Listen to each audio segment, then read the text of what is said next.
Hello and welcome to another episode of Reading Copy. This is episode number 6, and today we are going to be reading the second Gary Halbert letter. That was the newsletter that Gary Halbert man, it was published between 1986 and 2000. I think it's 2000, June 2000 or something like that. So we have like 15 years of copywriting and direct marketing lessons.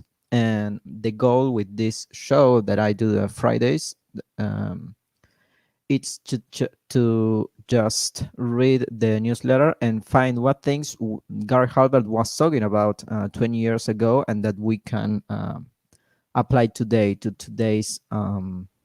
today marketing strategies. So today is I'm going to share my screen here. This is letter number 2. It's a shorter one than the last week, and it's basically divided in 2 lessons. The first one is a very basic lesson about marketing. It's if you have been studying marketing, not necessarily even direct response for a while, just marketing in general. This is one of the first things that you learn about marketing. So that's the first part of this letter, and the second one is more specific advice about direct mailing, which I am not going to read the second part simply because I think I want to focus more on. I want to focus this show more on copywriting and marketing, like digital marketing, but copywriting uh, it's my priority, right? So I don't want to start going on a tangent and talking about direct mailing, because that's simply not something I'm interested in, at least in this moment. So I'm going to keep the first part, the first lesson, which is one of the most basic lessons and most important, yeah, it's one of the most important lessons that you can learn about marketing in general. So I'm going to just focus on the first part of the letter, and because I think knowing the like knowing specific advice about direct mailing, it's not necessarily going to help you write better copy or create better offers. But I do believe that knowing this first lesson, which is about the audience and who you are trying to sell to, it's an important lesson for copywriting, right? And to sell more stuff, basically, which is the main the main mission, let's say, of this show. So let's start reading. So the first this letter, it's about customers, right? And who will be the best customer to sell to. This is something that Justin Goff talks about a lot in his emails, which is you want to sell to the person who already bought from you, and not someone who hasn't bought anything, or not necessarily from you, but someone who buys always the same stuff. So for example, the example that Justin Goff uses, it's always who would be better to sell a Rolex to, a person who never bought a Rolex before, or someone who has a collection of 10 Rolex, 10 different Rolex, right? Because the one that already bought 10 Rolex, it's going to be more prone. You have more chances to sell to that guy than you have to sell to the other person, right? So let's begin with this letter. So this is what it's going to be about, a financial life or death concept that will be revealed at the end of this letter, right? So it's one he's going to talk about. As you may or may not know, every once in a while I give a class on copywriting and or selling by mail. These classes, one of the questions I like to ask my students is, if you and I both owned a hamburger stand and we were in a contest to see who will sell the most hamburgers, what advantages would you most like to have on your side to help you win? So, and the students answer superior meat, sesame seed buns, location, that kind of stuff, right? And this is what Gary Halbert responds: I give you every single advantage you asked for, and I only want one advantage, and that is a starving crowd. And this is quite, and this is really one of the first things that you learn about marketing, which is it doesn't matter what your product is, it doesn't matter the quality of your product, it doesn't matter your processes, it doesn't matter your copy. If you don't have some if there is no people in the planet who want to buy the product or have that a problem that needs to be solved, so no one is going to buy from you, right? So while all of Gary's students are saying, well, I want a superior product, I want a better location, and this and that, the only thing that Gary asks is someone who wants to solve this problem. I need a starving crowd, right? I need someone who wants to actually eat hamburgers, and it's basically what this letter is about. So the most profitable habit you can cultivate is the habit of constantly being on the lookout for groups of people who have demonstrated that they are starving, or at least hungry for some particular product or service. So basically the big lesson here it's that if you are in solving a problem that people have and the people want solved, then you don't really have anything to sell, right? People have problems and people are hungry, right? Following these terms, and you have to you have to end with that hunger. You have to solve a problem, basically. And if you aren't solving the problem, then you basically don't have a product, or maybe you have a product but you cannot sell it because no one is going to buy it, right? Because no one wants a product that doesn't solve a problem, or a product to solve a problem that no one has, basically.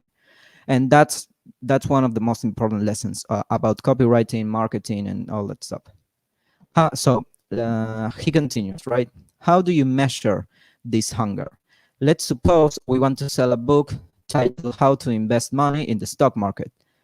Who do we mail our promotion to? Here are some possibilities. Possibility number one, we can mail it to people whose names and addresses we get right out of a telephone book. This is a terrible idea. Not only, the only thing these people in the phone book have in common is that they all have a phone. Some of these people won't have any money to invest. Some of them never purchase anything by mail for a simple reason that they don't know how to read. So what he's saying here is basically you have to know who you are selling to. This is important because it doesn't matter if you know what your customers' pain points are, and it doesn't matter if you have great copy and a great funnel and all that stuff. It doesn't matter if you're putting a product in front of people who are not going to buy from you. And why they are not going to buy from you, it could be a lot of reasons. Some people believe that it's all about the copy, right? And talking about the pain points and talking about their feelings. And while all those things are important, there's also one very specific factor, which is are they people who buy this kind of stuff? For example, if you're selling a supplement, some diet pills or something like that, and you nail everything in the copy and in the funnel and that kind of stuff, but the people you're trying to sell to, it's never going to buy, simply because they don't believe in diet pills, or they don't believe in supplements, and they are people who believe in going to the gym and working out, right?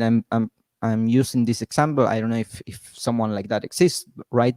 But but basically you're trying to sell something to someone who doesn't believe in that kind of solution. So maybe if you are mailing, if your product is about losing weight, right, and it's about losing weight by doing some kind of exercise, maybe they will buy it, at least will buy that product because it's something they believe in, right? Because it's something that they will buy. But if you are trying to sell them some supplement, some weight loss supplement, they are not going to buy, simply because they don't believe, right, in buying supplements. They don't believe in pills and that kind of stuff.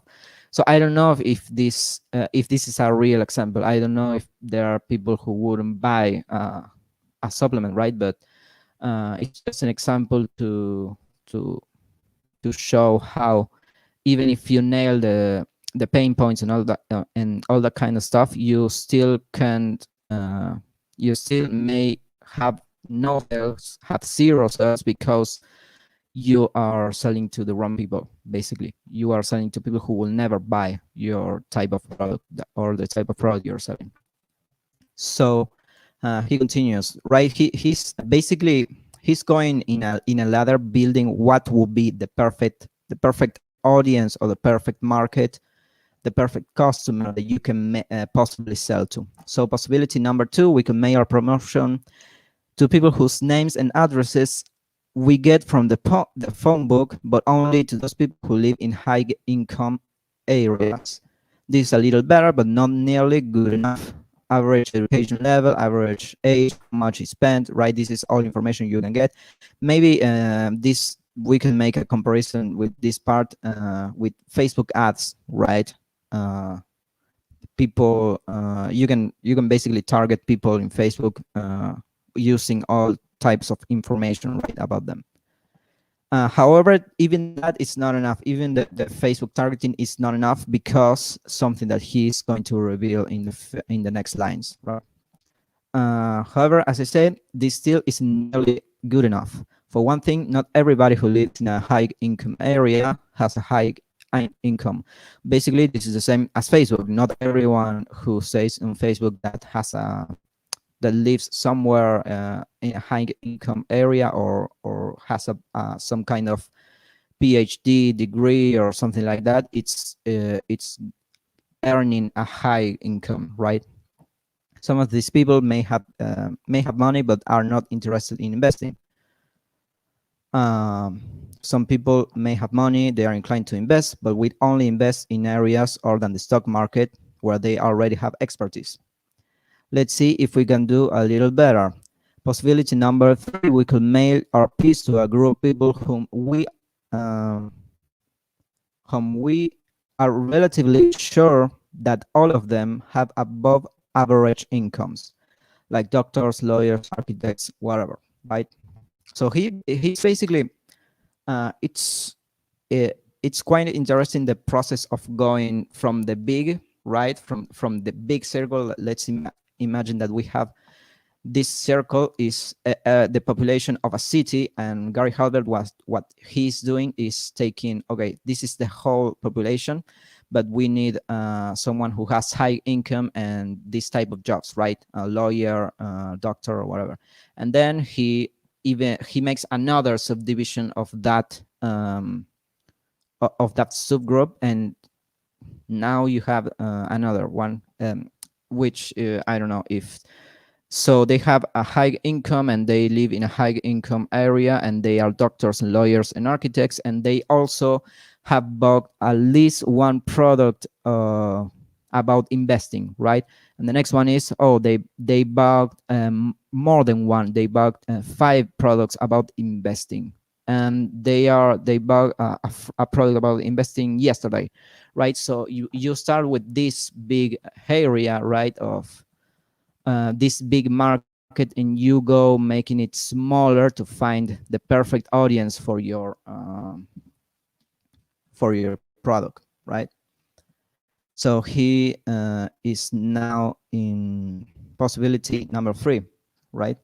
Whether they are interested in the stock market or not, we can know. But in any case, if they are interested, they probably have the financial ability to do something about it. This group of people is certainly more likely to respond to our pitch. Why? Because they have money. Basically, they have money to buy our product, and because they are more prone to be interested in this type of product, right? We can mail our possibility number 4. We can mail our promotion to a list of upper income people who are proven mail order buyers. Buyers of what, you ask? Mail order buyers of anything are better than almost any group of non-mail order buyers. So basically, someone who buys from direct mail are better than someone that doesn't that never has bought anything from direct mail, right? So let's keep going. This is the first group I will have described that gives us a reasonable shot at success. Why? Because they are people who buy from mail. If we want to sell something to people, if we want to send a promo email, right, to someone who doesn't buy from email because they don't trust it, because they are old and they don't trust in computers and that kind of stuff, then we are just losing money, right? Because that people is not going to buy from us, not because of our product, but because they will never buy from it at all. But if we can send the same email to a list of people who buy from email, it doesn't matter, when we are going to increase our chances of getting good results, right? Possibility number 5, we can mail our promotion to a group of wealthy people who are not only mail order buyers, but also people who have ordered some other investment book by mail. These are upper income people who have purchased by mail a product similar to ours. What could be better? This is just about as hot as list can get, or is it? Possibility number 6, we can mail our promotion to a list of wealthy people who have purchased by mail a product similar to ours several times. So this is, I think, one of the most important lessons. I see people always complaining about, or like they have this fear about competition, and if you are not selling right now, your competitor is going to steal your customers and that kind of stuff. And while there is some true aspects about that, the truth is someone who really has this hunger, right? The hunger that he was talking about in the beginning, right? Those people who are hungry are usually not just buying one product. They are probably buying several products that promise some kind of solution, right? If you have someone who buys a product for the dating niche, right? Some dating product, he's probably not going to just buy one book or one course. It's going to buy probably several stuff, several courses that he believes that they are going to help him solve his problems, right? So yeah, this is the best type of person you could sell to is someone who hasn't only bought from the internet or bought something from something from a mail list. It's someone who has bought at least one of a product similar to yours, or that solved the same problem that you solve, or that has bought several products that's in the same line, right? So possibility number 7, we will make a promotion to a list of wealthy people who have purchased by mail a product similar to ours several times and who have paid big money for what they bought. It's basically the same. It's following the same line, right? So this is basically you have like forms of cataloging your customers, right? The first one would be, and I think more people a lot of times focus on this one, right? Which is demographics, where they're from, right? The fix. So this this is the thing that he was talking about in the beginning, right? Where they live, and that kind of stuff, their age, are they male or female, and that kind of stuff. And the other aspect that you should have in mind is also what's the word? It's temperature, right? Temperature. I don't know why this happens all the way, but well, basically, temperature. If they bought, did they bought a week ago, a month ago? Because if they bought a month ago, well, they are probably already cold.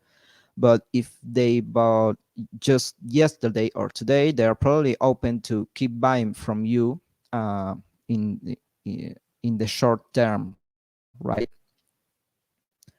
So that's basically what this whole lesson is about. It's about not just focusing on demographics, which I don't think it's bad, and it's not, right? You can use this information to sell stuff and find new markets, but you shouldn't disregard this part, which is the temperature. Are they hot, cold, or warm? Can you sell them more uh, about the product you're selling, right? We can make our promotion to a list of wealthy people who have purchased by mail a product similar to ours, right? This is basically their habits. We want to start cataloging people, buyers, following their habits and their actions, and not just their demographics and their pain points and that kind of stuff, right?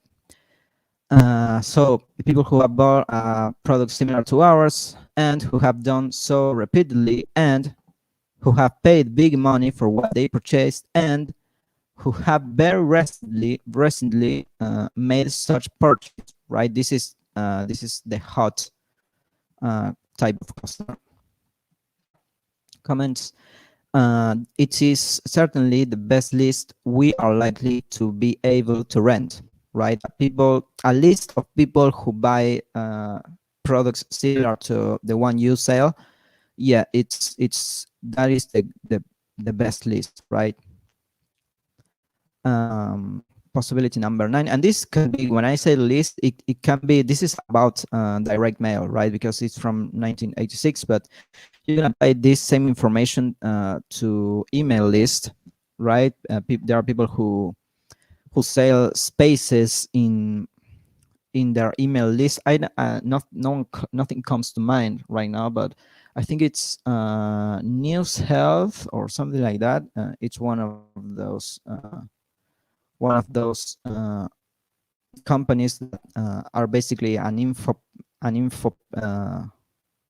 info based website, right? And in their they capture email addresses, and they have their list, and they sell their list, their ad spaces in their list, so you can actually go and buy those spaces, right, and promote your products.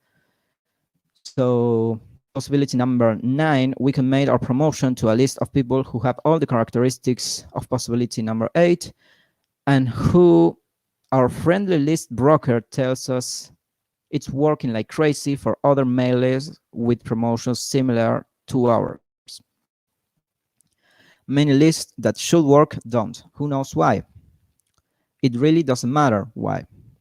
The best way to know what lists are hot is to have a good relationship with a good, honest list broker. So this is, I'm thinking that I don't know if list brokers are like, if the fear is active right now, but this reminds me of like affiliate managers and that kind of stuff. I don't know if they accomplish the same tasks, right? But that's what I think of.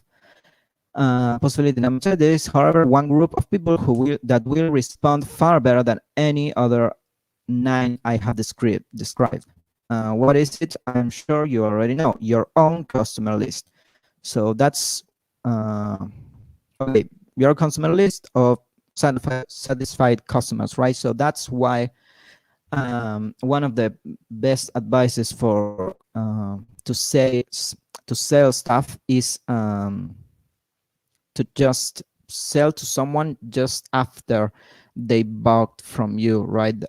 after they purchase your product. So if you sell a product, then the very next thing that you should do is take them to the thank you page, right, and sell them something, sell them your upsell, because they already buy, but they already purchased from you, and they are ready to make another purchase, right? They're ready to buy from you. And if you don't do and if they don't buy from the upsell right then and there, you can still email them promos for your other products or for your upsell again, um, because that's the moment where they are more prone to buy, right? As someone who has just bought from or just purchased a product is more prone to buy again quickly, and not you shouldn't let them like get cold, right? You shouldn't let them think about if they need the next product that you are offering or not. So we can safely come to the conclusion that there are three main guidelines we can rely on when we are picking lists to test. The first guideline is recency. The more recently a person has purchased something similar to what we are selling, the more receptive he will be to our offer. And that could be in another person's offer or in our own list, right? Frequency. The more often a person buys a particular a particular type of item, sorry, the higher his desire for that type of product or service. So basically, yeah, someone who buys some particular type of product is going to be more prone to buy more about that product, right? Someone who likes pizza doesn't eat just one type of pizza, right? They buy different types of pizza. I don't know if that's a good example. Unit of sale.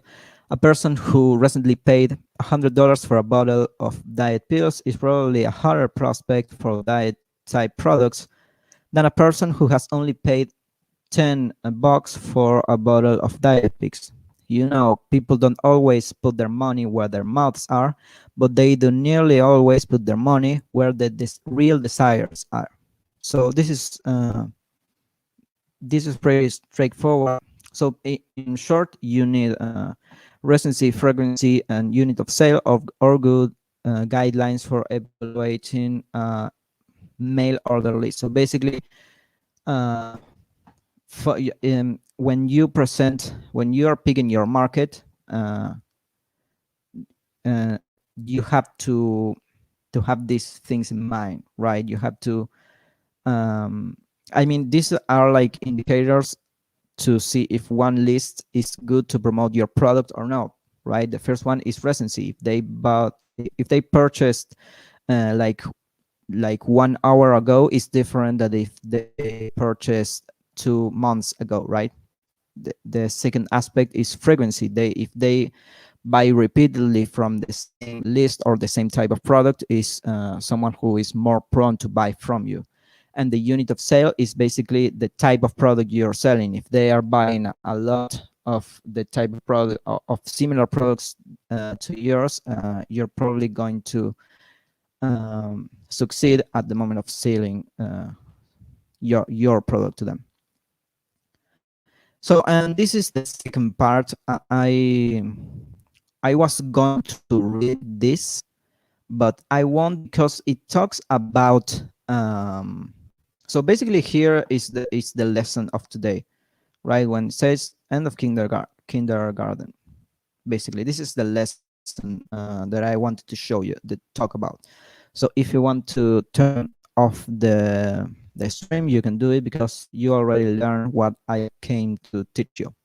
The second part of the letter, it talks about how to accurately test a mailing, an offer before you start mailing, right? Or before you you pick a list to mail your offer, right? And this is, we are talking about direct mail. And I'm not going to read this because it gives very specific advice about direct mail. So this is, again, this is not a replacement to actually go and read the letter, right? But he basically tells the story about how one guy called a list broker, right? And he wanted to test a new offer that he came up with, and he emailed, I think, 5,000 people, and he got great results. So he tested the same offer with the same list again, and he got uh, less. I mean, not so good results at the first time as the first time, but he still had some good results.